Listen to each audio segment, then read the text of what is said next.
হাসতে গুনাহ করে এবং গুনাহটাকে গুনাহই মনে করে না। করতেছে গুনাহ কিন্তু মনেই করে না যেটা গুনাহ।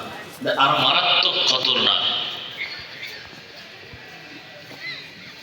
সেই সময় আমাদের এই মাদ্রাসা ইসলাম, দ্বীন, ঈমান, আমল টিকায় রাখার একমাত্র মারকাজ, একমাত্র প্রতিষ্ঠান এই মাদ্রাসা।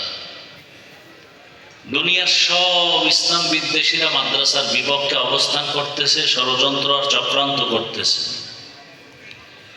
নামদারি কিছু মুসলিম নেফাকি অন্তরওয়ালারা এদের সাথে যোগ সাজস করে মাদ্রাসার বিরুদ্ধাচরণ করতেছে।